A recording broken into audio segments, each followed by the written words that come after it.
이 정조에게 주어진 과제는 그 할아버지 정조가 수행했던 어떤 조선 후기 정치 문화의 중흥을 좀 더 이제 개성을 해나가고 거기에 더해서 기존의 어떤 좀 미진했던 이런 부분들을 개혁 정치를 통해서 좀 더 굳건히 하는, 그래서 이 보다 왕권을 강화하고 정조가 되게 노력한 것 중에 하나가 이 사회적 통합이에요. 그 사회적 통합 그리고 이 문화 중흥. 그래서 이런 정조의 어떤 개혁 정치의 상징적인 공간이 궁궐 안에 두었던 곳이 규장각, 그리고 이제 바로 수원에 신도시 화성을 건설을 하게 되는데, 이 규장각은 정조가 학문을 통한 인재 양성을 통해서 자신의 개혁 정치를 뒷받침할 수 있는 그런 세력을 또 길러 나가는 그런 모습을 보여요.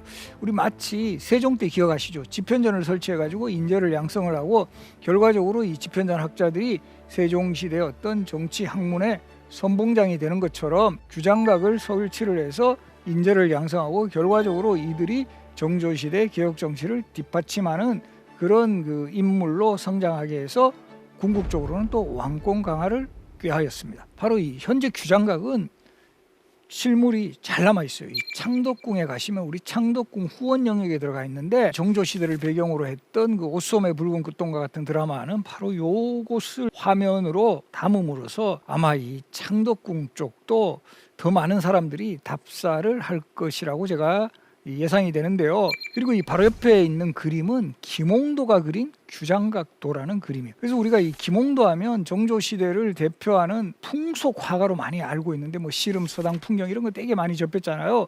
근데 그런 모습보다 정조를 거의 뭐 수행하는 하원으로서 실제 정조 어진도 그렸고요. 왕과 관련된 이런 행사, 그리고 뭐 이런 규장각 같은 이런 그림까지 그린 인물이다. 또 지금 최근에 와서는 정조가 바로 이 김홍도로 하여금 그 요즘으로 치면 민생 현장들 이런 것들을 다 이제 살펴보게 해서, 왕이 직접 가시기는 힘드니까 이거를 그림으로 그려오게 해서 이 뭐 백성들이 어떻게 시장에서 살아가고 뭐 농촌 풍경은 어떠하며 그 국정 자료로 활용을 했다라는 이런 어떤 해석도 하고 있습니다. 그리고 이제 왕권을 강화하기 위해서는 뭔가 이제 왕을 호위하고 좀 지켜줄 수 있는 병력도 필요하죠. 그래서 이 친위 부대인 장영령을 설치하고 이 수원 화성 쪽에는 외장영이라 해가지고 장영령의 지방 뭐 분소 이런 성격의 외장영령을 이제 설치를 했습니다. 그리고 이제 이 규장각에서는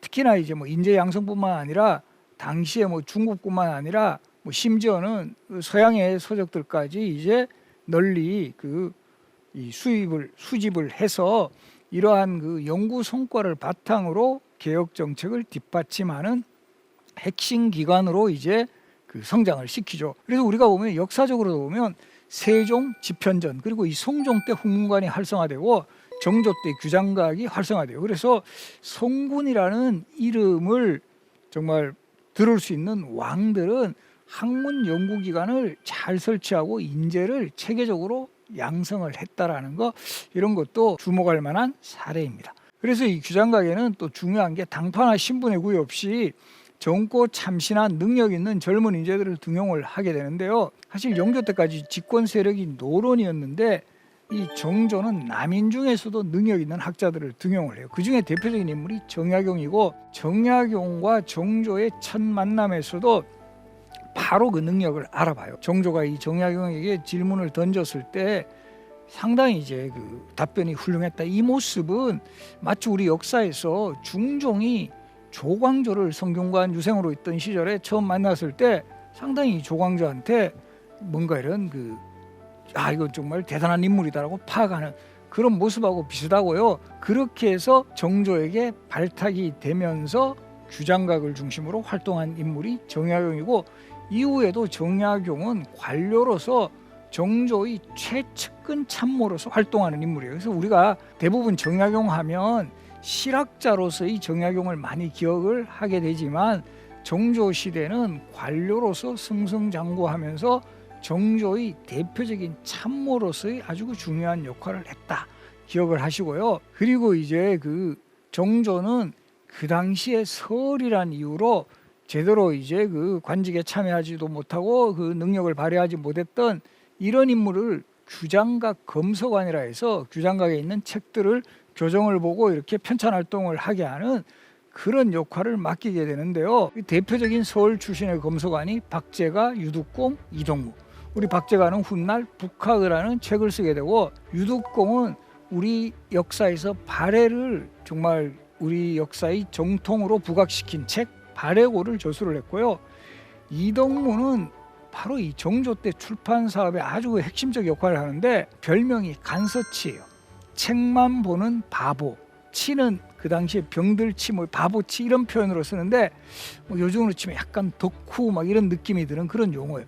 이동무에 대한 기록 보면 정말 이 사람 책을 좋아하고 집에 방이 전부 다 책으로 둘러싸여 있다라는 이런 기록이 보이는데, 이런 능력 있는 인재들이 정조대 출판 사업을 주도해 나가요. 그리고 기본 방향은 이런 그 옛날 서적들을 연구를 해서 벚꽃창신, 옛것을 모범 삼아 새것을 창출한다라는 이런 정말 뜻을 표명을 했고, 정조는 또 이 초계문신이라고 해서 37살 이하의 젊은 인재들을 뽑아서 특별 교육을 시키는데, 앞에 소개했던 정약용도 초계문신으로 발탁된 인물이고, 또 이 서유구라는 인물도 아주 대표적인 인물이고요. 서유구가 쓴 책이 임원경제지라는 책이 있어요. 정말 방대한 백과사전과 같은 이런 성향을 보여주는 책이고, 이것이 그 당시에 뭐 중국 측의 여러 가지 자료라든가 우리 측 자료까지 포함을 해서 만든 책인데, 제 기억에 한 20년 전에는 역사 스페셜이라는 프로그램에서는 서유구가 쓴 임원경제지를 조선시대판 브리테니커 백과사전이다 이렇게까지 이제 부각시키면서 그만큼 학문의 폭이 깊고 다양했던 인물들입니다. 바로 이런 사람들이 초계문신을 거쳐 성장하는 데 있어서도 정조가 파격적인 지원을 했다라는 거, 요 부분 또 우리 세종이 집현전 학자들에게 사가 독서제라 해가지고 오늘날 유급휴가제도와 같은 시스템을 통해서 마음껏 연구활동에 종사할 수 있도록 한 그런 모습들하고 비슷하다. 그래서 제가 이 강의에서도 거듭 강조하지만 우리 역사에서 이 중요한 상황들이 상당히 반복되는 경우가 되게 많아요. 대표적으로 이 성군들이 보였던 리더십에도 서로 간에 이렇게 계승되는 양상들이 매우 많고, 이런 것들을 우리가 잘 포착을 해서 현재의 어떤 방식으로 우리가 접목을 시킬 것인가를 고민하는 것도 우리에게 맡겨진 또 책무다라는 것을 잘 좀 생각을 하는 것이 필요합니다.